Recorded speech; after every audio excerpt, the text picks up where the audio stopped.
Bien le bonsoir. J'espère que tout le monde va bien. Comment Aujourd'hui, j'aimerais partager un poème en fait sur la jalousie. Mais pas n'importe laquelle de jalousie, pas les amours, non, non. C'est bien plus complexe que ça. Ça s'appelle une jalousie plus familiale. Alors, je vais vous le lire et puis je vous l'expliquerai.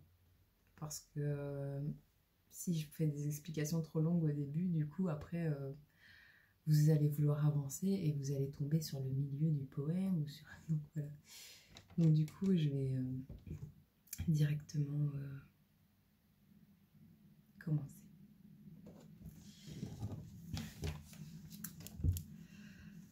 Est-ce un acte de vengeance, toi, la cause de ma souffrance? Si tu savais ce que je pense de cette si mauvaise danse. Toi que j'ai longtemps admiré, si tu savais comme je t'aimais. Tu sais beaucoup de mon passé, jamais tu ne me trahirais. Une enfance très difficile dans un monde bien plus qu'hostile, pardon. Une santé plus trop fragile, mais je suis loin d'être docile. Et quand vient l'adolescence, tu revêts tant d'importance, je revis en ta présence, proche de la dépendance. J'ai donc essayé de briller, espérant être complimentée, car lorsque tu me regardais, j'avais l'impression d'exister.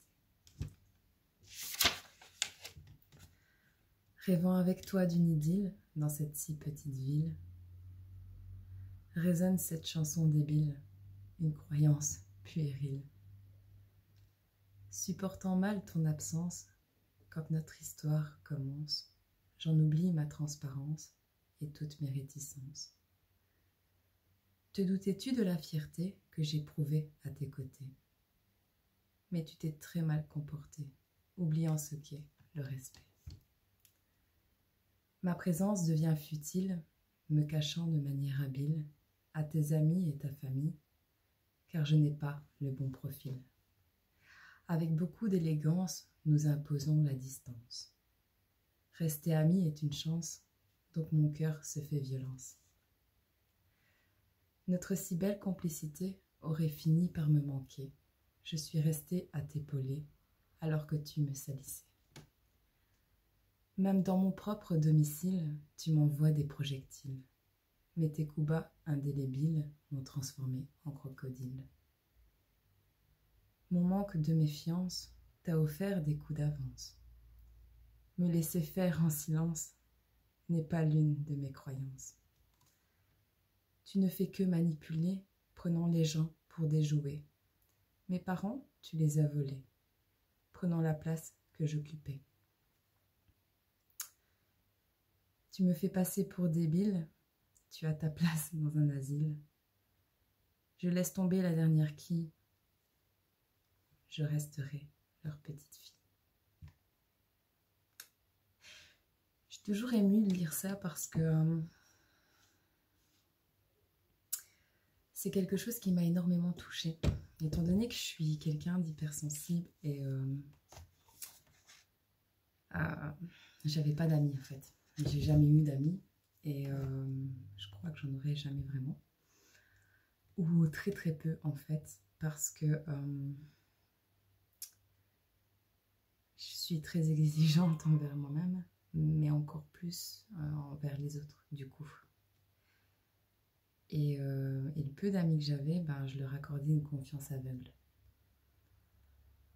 À la maison, je suis fille unique, donc je suis un peu beaucoup toute seule à cette époque quand j'ai écrit ça. Et j'avais rencontré quelqu'un dans ma jeunesse avec qui j'ai noué des liens très forts. Je ne sais pas si c'était réciproque, j'en sais rien, mais je l'ai vraiment aimé et même admiré, comme je le dis dans ce poème. Sauf que cette personne ne m'a jamais donné la place que j'aurais dû avoir, vraiment, que je méritais d'avoir plutôt. Et donc, j'ai décidé de l'éloigner de ma vie. Sauf que, par un heureux hasard, il s'avère que j'ai été obligée de le fréquenter quand même parce que certains membres de ma famille étaient restés amis avec cette personne. Pour mon plus grand malheur, parce que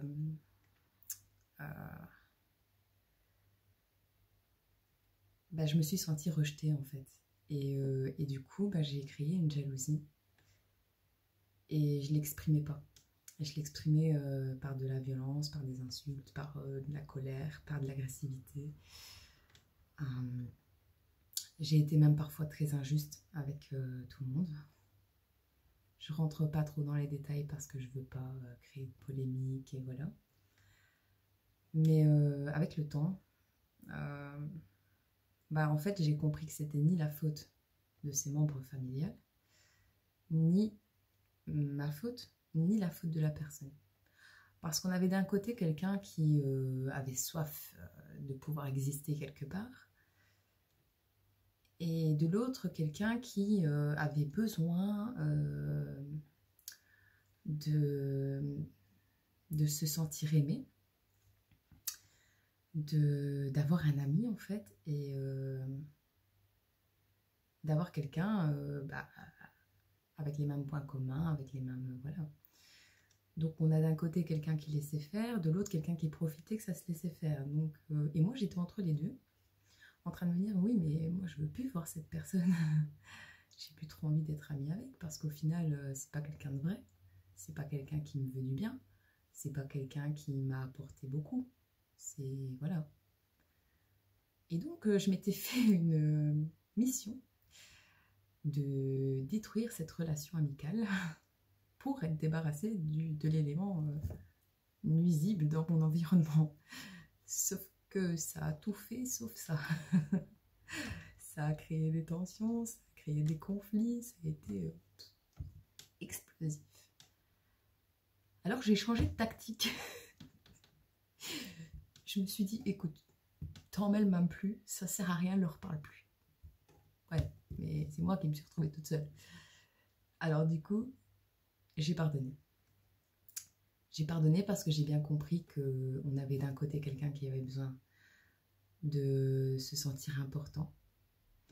De l'autre, quelqu'un qui avait besoin de se défouler, mais d'avoir un endroit pour communiquer, un endroit pour décompresser. Et voilà, et puis ça leur allait bien. Voilà. C'est un fonctionnement qui leur faisait du bien à tous les deux, à mon ancien ami et à ce membre de la famille. Et du coup, comme tout le monde s'en contentait, moi, je me suis juste dit, Sarah, tu ne seras pas toujours là. Donc, quand tu ne seras pas là, ils vont se retrouver tout seuls. Donc, ce serait un peu égoïste de ta part de foutre ton bordel pour au final laisser des gens tout seuls après. Chacun sa vie, chacun ses choix, chacun ses amis, chacun sa façon de voir les choses. Voilà. Je leur ai pardonné parce que c'était beaucoup d'incompréhension en fait. Un enchaînement d'incompréhension. J'ai toujours eu cette petite jalousie, hein, ça restera. Hein. Mais maintenant, j'ai bien compris que mes parents, ma famille, m'aimaient. Parce que vu la période dans laquelle je suis passée, si on ne m'aimait pas, je crois que jamais je leur aurais reparlé. Donc, ils m'ont toujours tendu la main, ils ont toujours été là. C'est moi qui étais aveugle. C'est moi qui n'étais pas en état de voir les choses. Et eux n'étaient pas en état de comprendre mon hypersensibilité, ma façon de fonctionner. Et du coup, ces deux mondes qui se sont opposés, qui se sont complètement disputés, ça s'est détruit dans tous les sens. Et ça n'a servi à rien. Donc, faute de pouvoir communiquer, j'avais abandonné. Mais du coup, je le partage quand même, ce poème, parce que je me dis que je ne suis pas la seule qui doit avoir vécu cette situation. Et surtout quand tu es enfant unique, en fait. Tu es enfant unique. T'as pas de frère, pas de sœur, pas de rien. Tu es enfant unique. Tu es le centre du monde. Quand il y a quelqu'un qui vient se rajouter, bah, t'es plus le centre de ce monde. Genre déjà que tu as des difficultés à te faire comprendre parce que t'es pas comme tout le monde, en fait.